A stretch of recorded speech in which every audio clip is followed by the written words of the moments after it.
4 days left till the release of Tower of Fantasy. Welcome back again, guys. Zackie-Senpai here, and yesterday I was a little bit burnt out, so I made a video regarding mobile gameplays, actually to motivate mobile gamers that it's actually not that hard to play on mobiles. You have a chance if you're pro. I'm not that pro on mobiles, and I have covered tips from day to day until the release day, and actually we're coming down to something that is very simple to talk about.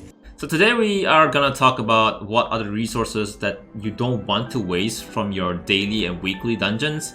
So after finishing a quest from King from the arena, if you're starting a new game, obviously you will start a new game from global. So once you deliver that something for France, you will unlock this little tab wheel on the top right, and if you click it, it's actually 4 parts. So we're just gonna focus talking a little bit by bit on what I think about this. So once the first tab is basically your weekly, and I don't think you need to rush this unless you're like 1 or 2 days behind. So do your weekly, and not the first thing to prioritize, but because they give you gacha currency, they give you EXP and stuff like that, and then they give you gacha currency and also the stat suppressor, which I talk about in my weapon equipment. But they also give you this little thing over here, which is the blue thing. Where is it? Let me show you. So this blue thing actually gives you a higher chance of getting a better equipment, or getting a equipment when you go do the joint operation. So this is actually really great, but save it for later when you can do the joint operation that is in the higher level, which we will talk about later.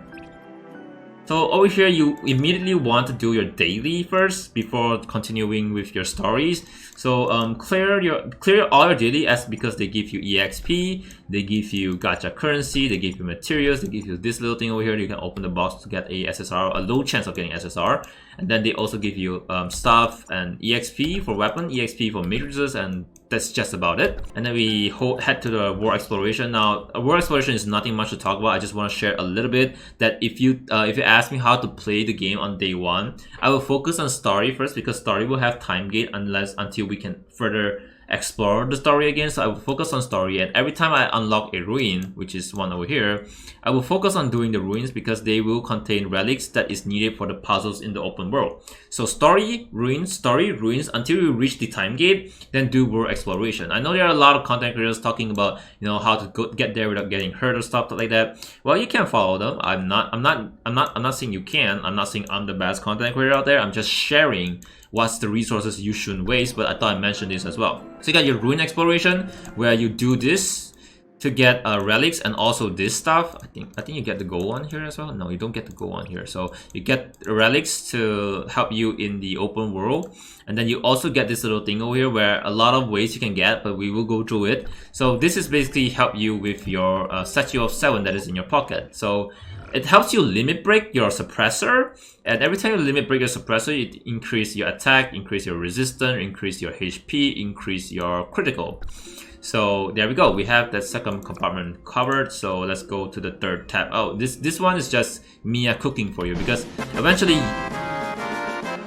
sorry, subscribers, eventually you will grow hungry in this. It's green bar right now, so every time I get hurt, I will regain HP. If you're hungry, you will not regain HP, so just eat some stuff here. Yum, yum, yum, yum, yum. So over at the third tab over here, we got our joint operation, which it is the first thing you unlock at level 20. So this requires you 90 vitality, or basically, if you're a Genshin players, I'll put it simple for you. It's your Ryzen. And this is where you farm for SR equipment or even matrices. But at the start, we probably will do the lower one, and then as we go up, we'll get some equipments and stuff like that. But keep in mind that if you do this like a joint operation, you will also get some crystal dust, which I will mention later. So if I recommend you to do what here, I would recommend you to do level 6 or level 7, because level 7 has more SR equipment. And don't forget to use that little blue thing I mentioned right here. You also got matrices. Don't forget to use the little thing I mentioned over here. So what I recommend is to keep this for late game so that you can use it, so that you have a higher chance of getting equipment.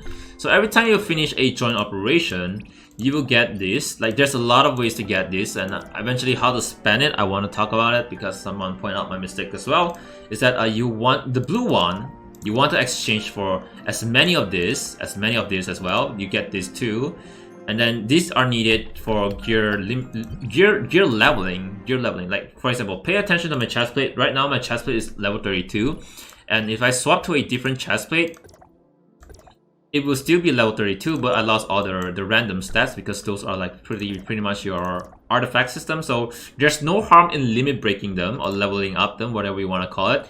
But don't do the RNG one, like it's still early, so just try to focus on getting all gold SSR or gold equipment so that you can tank or have higher stats. Because if you want to focus, I would say that you want to focus on the random stat. That would be the end game, as sometimes if you focus too much on it, it's RNG, you get something you don't want, it's a waste. So if I were you, I would level up my equipment. I will I will try to get. I will limit break them to the higher level. So I will not talk about so much. I mentioned it in my equipment videos or tips videos. So this is suppressor. We talk about it. So we will not touch so much. I assume you already know what I'm talking about. Next, we have a Dimension Trials, which we also unlock at level 23. This is where you farm for weapon ascension materials, and you also get this gold materials right here, and purple, and then blue as well. So let's see. I'm actually curious. So at the lower level, you will also get the gold. You will also get the purple. So let's go back to the shop. I haven't finished talking about it. The purple one, what do you want to exchange it for? I highly recommend not exchanging it for equipment, as it will be waste. So you want to exchange it for the RNG one. This is helping you with the artifact system of the RNG. So I highly recommend using the purple one for this one. That's because, well, maybe at the start, if you're lacking some piece, maybe you can exchange for temporal one time only, but never do it again, alright? Never do it again. Once you get golden, you're gonna be focusing on using purple for this only. As for the gold one, I highly recommend using to get the gold one, as they are actually higher instead. So it will be RNG for the random stats too, so there is a lose right there. Should you exchange it for gift or even relic shards? No, don't do it. Like, that is literally the best thing and the first thing to focus on. These two are the first thing to focus on. Gift, we will talk about it later on where to get them. There's actually ways to get gift, which is your ability training right here. If you do them daily, you'll get this and you'll be able to redeem for some gift. I think there's no limit to it. There is no limit to it. So you can get gifts here, and also this little thing over here, which if you ever make it to the third compartment of the map, where is it? So it's this little machine right here behind this tent. I think you can actually play a little game, and then once you play this little game, you get 2 gifts per day to gift it to your favorite simulacra to unlock the simulacra trait. But let's try it out. Let's try it out if it's true. Alright, do I have to click them in time? Try to grab them. Oh, there we go. We got it. So I think you can play this twice a day. It didn't drop. Nice. So we did get a gift, and I think we can actually give it to our yeah. Let's see if we can actually give it to our characters right here. And it appears you can give them, so you can do this twice a day. It did mention twice a day. And it says I have 1 time left. So keep that in mind that you want to come here to get your simulacra gift. But if you want to exchange for them in urgent need of gift, then go ahead. Understand your risk. I'm just saying, like I did it, so people are mad. I did it. We got our interstellar exploration. This is what you unlock at level 21, which is this door over here. If you go and take a look at it, you also get those crystal dust, and you also get some EXP for your weapons as well as your weapon material extension. And if you go to Omnium Beacon, you unlock it at level 28 if I'm not mistaken. This is basically when you're lazy, and you know, I just place this here and I come back 24 hours. If no one loots it, I can get the reward. It's something like that. Oh, you also get those, see? So Space-Time Domain is basically a dungeon where you farm for money, and these are needed for a lot of things. If you play a lot of gacha game, they do need currency for that. And then over here you got your ability training. I mentioned it before, you use this for your gift. And then we have your Bygone Phantasm is by far the best. Like, this is needed for equipment, but I will explain later. You also get this for your gear. This is highly recommended. Again, this is highly recommended. Focus on maxing out your gear always. And then you also, through Bygone Phantasm, you also get gacha currency. But apparently I passed through it, so I can't really show you. You also get this for your suppressor, your Statue of 7, pocket Statue of 7. And then you also get this for a lot of things. They also have some other challenges you can do to get more rewards, but I never bothered them. I just climbed the floor. And then we have our Apex League, where you actually get your gacha currency, and then your Battle Royale Frontier Clash to get some SSR gear. And then you got your Void Reef, which is a chance of getting your matrices.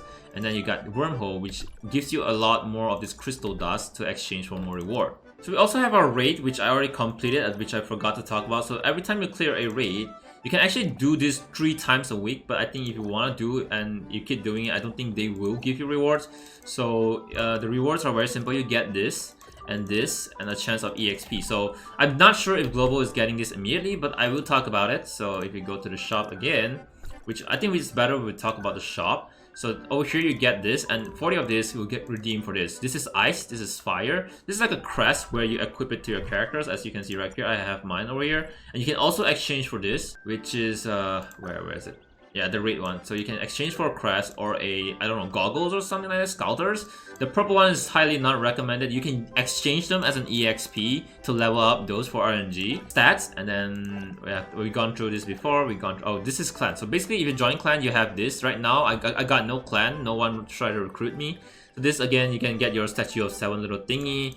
And then you got your relics one, but I don't recommend. Just max your statue of 7 suppressor. So you got your friends points and stuff like that, where you can also exchange for gacha currency and matrices, and you know this stuff right here. If you do it yourself, this is where I think it's really subjective to you. You can get this for higher chance, but chances are still slim. So materials are the best. Gifts from the ability training. Now, if you want to exchange resources for using the gacha currency, which I don't recommend, you can go ahead, but it's up to you. I don't recommend doing this. Okay, we have your beginner achievement right here. You also get a lot of gacha currency, puzzle pieces, and the one that to limit break your weapon. Those are actually quite nice. So the limit breaking your weapon actually has a lot of weight. Bygone Phantasm, beginner achievement, and then the using the blue crystal dust. These are all my tips, but I have another videos coming up today as well, which is talking about where to get most of the relics. So this is how I would spend them. Alright, so this is me. The rest is up to you. So I don't know about you guys. Hey, tally-ho!